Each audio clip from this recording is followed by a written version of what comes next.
So everyone knows those family events where our parents and grandparents drag all the cousins together for the annual family photo. And in this one, I was 16 and I had my first real job at a variety store and had to work on picture day. But my grandma was like, what's most important is no matter the context, we all come together because that's what makes us strong. So she brought everyone to the variety store. Being invited to speak at this Pecha Kucha snapped my realization that I've been in Halifax for 5 years. This was my first home at the hostel on Gottingen Street, and these are the first people that I met, and some of them, like me, chose to make Halifax their home. And in that 5 years, a lot of things have happened.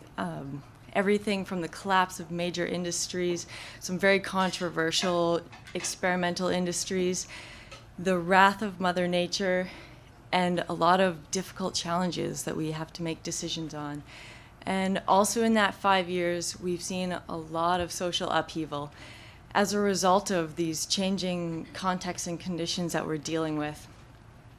And it kind of made me a little worried that these are the first things that jumped to my mind were these challenges that we're facing and struggling with, and how it's, in a lot of cases, creating a sensation of us being very polarized. It feels like in a lot of these kind of debates that we're having as a society, it's us versus them, where the people that disagree with me are to be treated as adversaries and they're wrong no matter what. But I think that it would do us all really well and we could go a lot further, a lot faster if we took a step back and realized we're all working towards some kind of shared fundamental values of love for our family, concern for security and our continued happiness into the future. So I took some time to kind of reflect again on my last 5 years in Nova Scotia, and I've had some amazing opportunities to visit and spend time in a lot of the communities throughout the province and really gotten to experience firsthand that deep, deep love for our neighbors and our families and our communities, and also the deep pride we have in the industries that have served us so well for so long, and how that pride also leads to a huge work ethic. And that work ethic and that pride have led us to innovation, both in modernizing those old standby industries and also coming up with really creative new ideas. So with this new perspective, I re-looked at the last 5 years, and the next several slides are a lot of projects that I've had nothing to do with for the most part, but they give me a lot of hope and excitement, and they inspire me to participate and get involved in other things that are coming up in our futures together. So if we just kind of reimagine that us versus them scenario, and again take a step back and see it as them challenging me and pointing out the maybe shaky spots in my strategy, and me inviting you and challenging you to contribute your ideas so that together with these different perspectives, we move forward with a stronger, more dynamic, more resilient way forward. A lot of the projects coming through the photo slides are very much in a phase of trial and error, and some of them more in error than in trial. And I think that's okay. I think we can look at these as opportunities to invite those people with different perspectives and a different way of looking at the problem and a different kind of context that influences the way they think about these problem-solving challenges that we're all facing.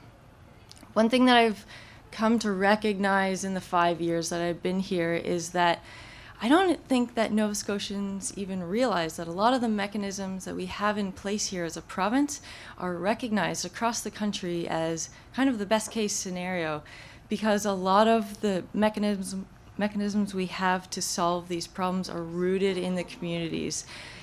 It is the mandate of a lot of our municipalities to have these discussions internally, and in that we're creating very local solutions that are tailored to the specifics of that local context, but also have this amazing power to address these big, broad, global problems that everyone's facing everywhere.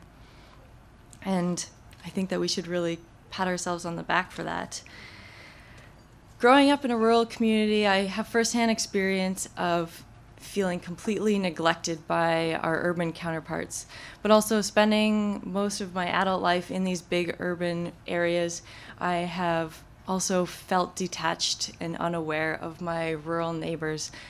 But I felt very inspired in Nova Scotia and in Halifax at the level of awareness and interaction we bring across that apparent dividing line where we interact with these very, very different world perspectives and way of approaching problems and interacting with one another. And I think that this ability that Nova Scotia has to engage in these dialogues with these very different experiences really gives us the strength to move forward with really creative solutions. And it is these creative solutions that keep kind of reinforcing these connections that we have to people with different experiences. And I think we need to appreciate that and realize that. And it's creating solutions that are both practical, they're getting us through tomorrow, and they're addressing the bigger range challenges, but they're also creating magic and wonder and happiness and joy and really adding to our quality of life here in the province because we come together. So this last slide is my most recent picture. There's my grandmother in her 90s, always reminding us that even though my cousins and I are all grown up now, we all have very different lives spread across the country. What's most important is that we keep coming back together, because it's that togetherness that makes our family strong and that is bringing us forward. So thanks to everyone for coming.